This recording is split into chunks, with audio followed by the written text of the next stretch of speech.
ป้าเท่ามันข้างมือหนึ่งไหวนี่พี่น้องซ้ายกล้องมาก็เห็นทางป้านอนอยู่เป็นอยังไงนะฮะเมื่อยเป็นเมื่อยโดยโอ้ยบ่ต้องลุกบ่ต้องลุกบ่สบายบ่ต้องลุกเด้อโดยโอ้สบายดีสบายดีเป็นอะไรจังหวะกลับมารอบนี้ใส่มะลุงตุงติงใส่น้ำเกลืออ่ะเฮ้ยพี่น้องไอ้บาปนี่จะเฮ็ดจังไดเมื่อยแบบใดอันนี้ฮะเมื่อยเจ็บอกในเจ็บหัวเมื่อย เป็นไข้บ่อกก็เจ็บไปกวดเขาว่ากระเพาะแล้วก็กินยากระเพาะก็ยังบ่ดีอืสมลอมก็ซองทองมานี่แหละสักก็เมื่อยสักซักก็เมื่อยซักโดยเป็นเมื่อยสมอยสมอยนี่บ่โดยเอาแล้วพี่น้องเอ้ยฮักก็เป็นมื้อนี้เรื่องเป็นโดนเติบแล้ว 2 เดือนเป็นเรื่องเกี่ยวกับเมื่อยนี่ได้โดย2 เดือนอ๋อคือว่าฮักก็เป็นเนาะแสดงว่าเป็นโดนแล้วเนาะโดยวันนี้ใส่แล้วสลอมใหญ่เออบ่ดีใช่แล้วสโลมนี่ใส่อีกแบบว่าอยู่ซื่อๆนี่ฮักก็เมื่อยขึ้นมาโลดบ่หรือว่าซื้อก็เมื่อยบ่อยากเข้าบ่อยากเข้าอยากน้ำโดยอืมมาแต่ใส่ลูกน้องลินดามาไปซื้อยาป้าแต่สบายดีสบายดีอ๋อมาแต่ซื้อยาโดยอ๋อมาแต่ซื้อยาพี่ ยา น้อง เล เอ้ ย ย บ่มีบ่มียาชนิดใดน่ะ อยากกบกล้าไปถามอยู่ห้องหมอคือบ่เข้าไปห้องหมอหรือไปซื้อยาแบบนี้สิมันบ่อยากยาและอันนี้ก็ฝากชื่อๆเงิน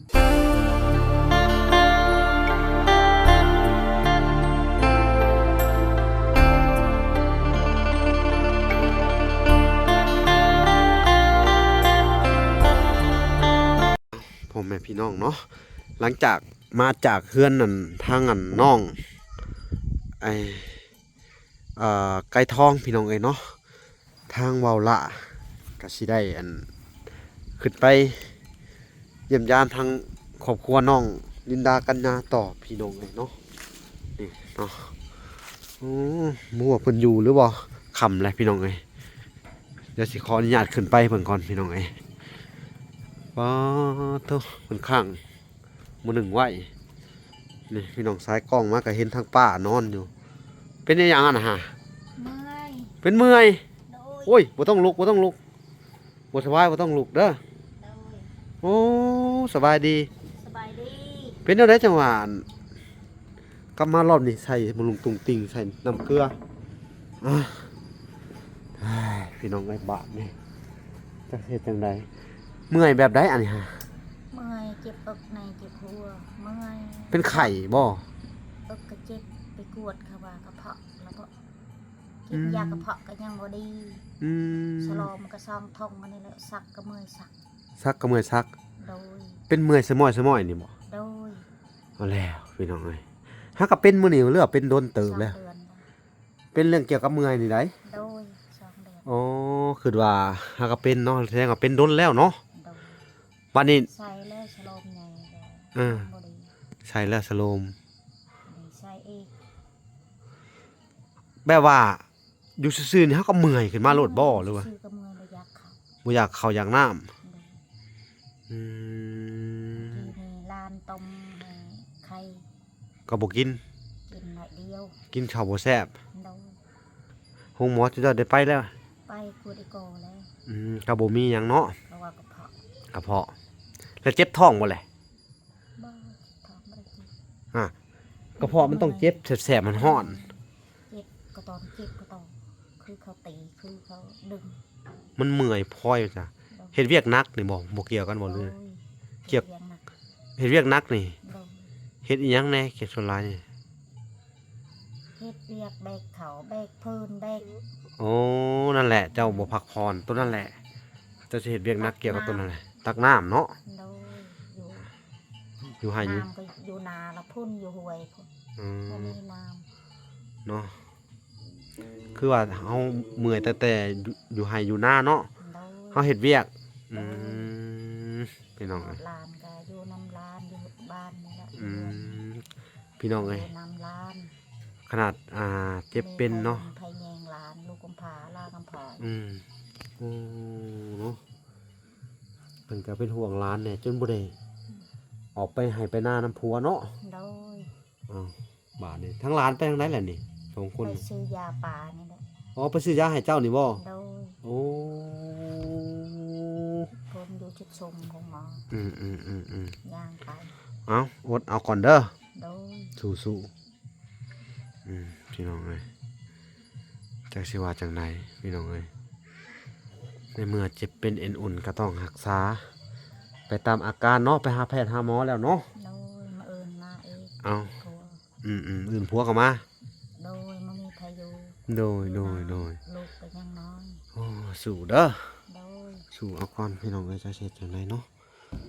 กะมี FC เม่นเข้ามาหลายพี่น้องเอ้ยเรื่องของการช่วยเหลือป้ากับลุงนี่ก็ได้โอ้ยพี่น้องเอ้ยเนาะทั้งเวลานี่ค่ะยอมแหละพี่น้องเอ้ยเนาะนี่เฮือนซานเพิ่นจักสิเฮ็ดจังไดพี่น้องเอ้ยเนาะก็บ่มีงบบ่มีหยังบ่มีไผเนาะเรื่องการช่วยเหลือมันค่อนข้างจะบ่แม่นธรรมดาเด้พี่น้องเอ้ยถ้าเฮาซื้อแป้นนี่ก็สิหมดเบิดนี่ก็สิเบิดอยู่100แผ่นเนาะพี่น้องเนาะ100แผ่นมันก็ถึงอยู่7ล้านแผ่นละ70เนาะ100แผ่นแล้วก็หลังคานี่ก็สิตีไปประมาณ2ล้านพี่น้องเนาะหรือว่าล้านปลายเนาะใส่สังกะสีใหม่สังกะสีส่วนเดียวได้เนาะเนี่ย12ฟุตเนาะ โดย โอ้ส่วนเดียว12ฟุตมันก็สิถึกประมาณ20ปลายแผ่นเนาะ โดย 24แผ่นพี่น้องเอ้ย12ฟุตเพื่อนเพิ่นก็บ่ได้ใหญ่นะพี่น้องเอ้ยนี่พี่น้องเอ้ยเนาะแล้วก็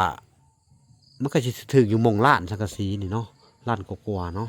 แต่ว่ามันสิแพงนำเป็นแอมแล้วก็ไม้เส้นนี่ก็สิถึกอยู่เบิ่งจักโตไหนเบิ่งก่อน1 2 3 4 5 6 7 8 9 10 11 12 13 14 15 16 17 18 19 20มุ่ง20โตเส้นผาเนาะ โดย เส้นนี่20โตละ60,000พี่น้องเอ้ยเนาะนี่แหละพี่น้องจักสิไปหาเงินมาใช้ มุ่ง10กว่าล้านพี่น้องเอ้ยซ่อมแซมบ้านเพิ่นนี่ก็ได้เนาะพี่น้องเอ้ยก็เบิ่งนํกันนี่แหละพี่น้องเอ้ยทางทีมงานเฮาก็มีแต่งบช่วยเหลือทางนั้นกันดาพี่น้องเอ้ยเนาะแต่ทางนั้นทางป้ากับลุงพี่น้องเอ้ยเนาะก็นี่แหละสภาพเนาะก็คือเห็นนี่แหละพี่น้องเอ้ยค่อนข้างจะลำบากคือกันเนาะ โดย แถมยังเจ็บเป็นอีกบาดนี่คือว่าค่อนข้างจะนอนใส่สโลมเลยแหละเนาะพี่น้องเนาะเพิ่นสิมาถอดให้ยามได้เนี่ย หมดกระทอด ถอดเองได้ ท บ่ อดเอง อ๋อเพิ่นใส่ให้แล้วก็มาถอดเองอีก โดย เพิ่นมาใส่แต่เว้นนี่พุ่นเลยเนาะ โดย อ๋อพี่น้องเอ้ย แพทย์อยู่ห้องหมอนี่แหละอยู่จุดชมนี่แหละ โอ้แผ่นจะซุ้มนี่ โดย พี่น้องเอ้ยเข้าใจและบาดนี่เนาะ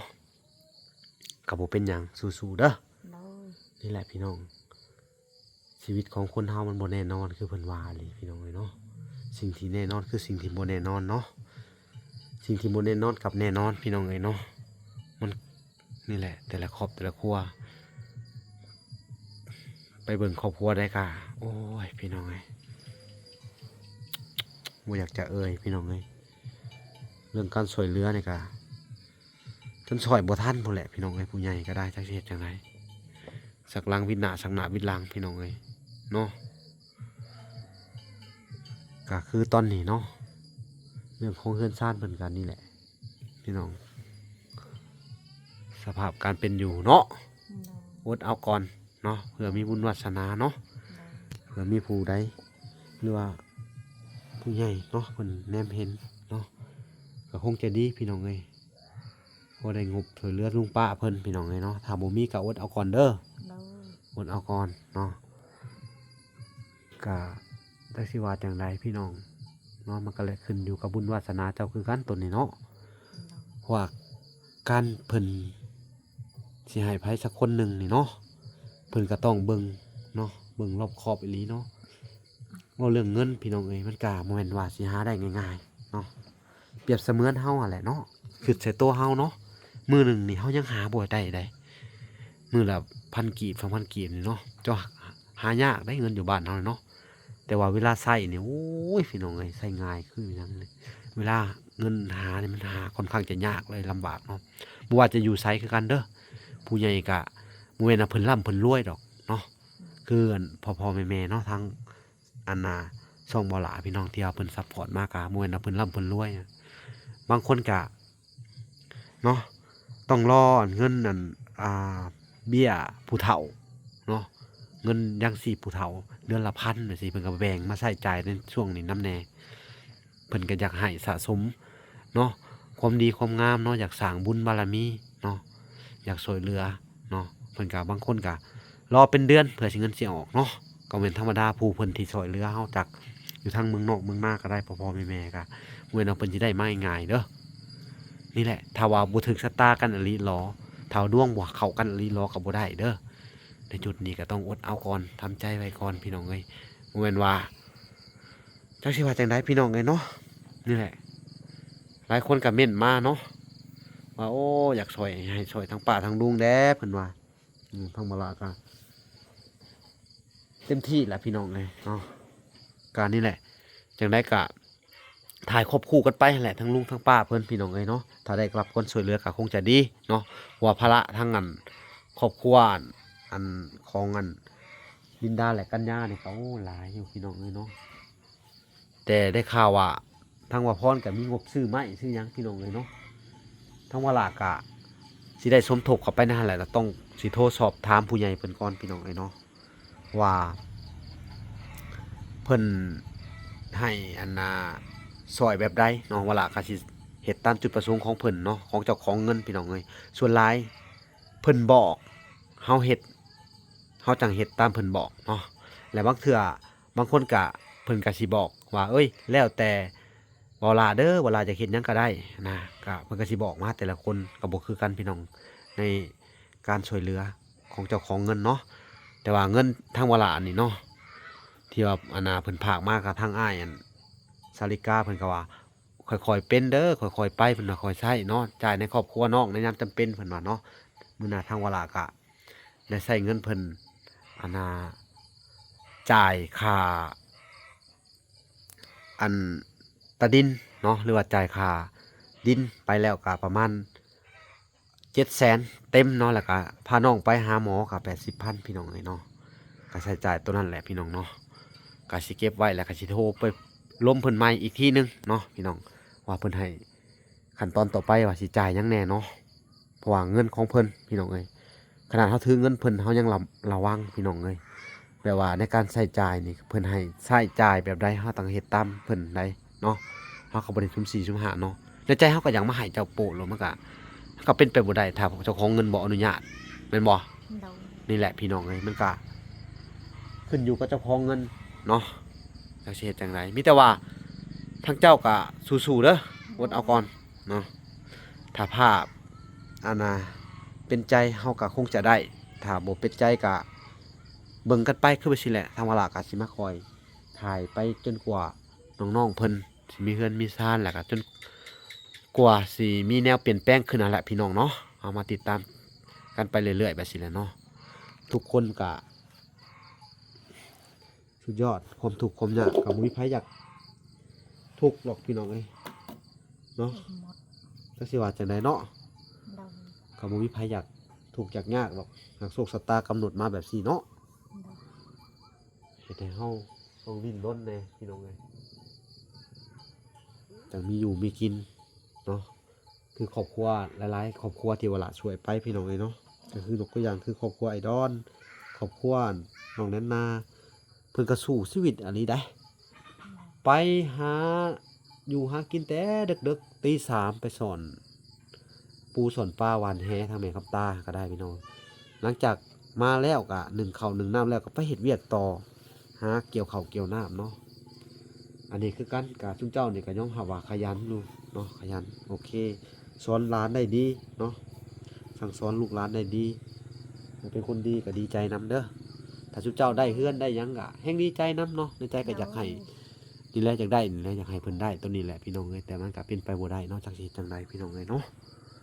ค่าใช้จ่ายมันค่อนข้างจะหลายพี่น้องเอ้ยเนาะลำบากใจคือกันพี่น้องมึงเนาะสังกะสีคือเห็นนั่นแหละพี่น้องเอ้ยลูกปูโป่งฝนตกนี่ก็อยู่บ่ได้เลยเนาะพี่น้องเอ้ย นี่นะก็เห็นทั้งน้องลินดามาแต่ใส่ลูกน้องลินดา มาไปชื่อยาป้า สบายดี สบายดี อ๋อมาแต่ซื้อยา โดย อ๋อมาแต่ซื้อยา มี พี่ ยา น้อง เล เลย ย บ่มี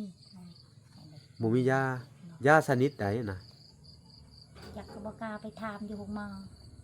คือบ่เข้าไปห้องหมอหรือไปซื้อยาแบบนี้สิ มันบ่อยากยาแหละอันนี้ก็ฝากชื่อๆเงิน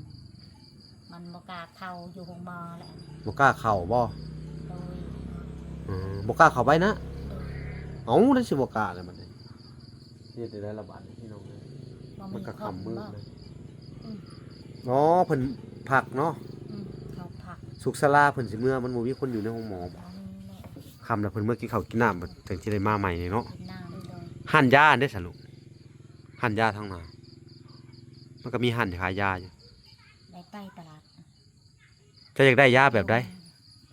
ปลาร้าย าพารา จิบแข็งจิบคาน ยาพารานี่แหละพี่น้องเอ้ยสู้ๆเด้อ โดย บ่ได้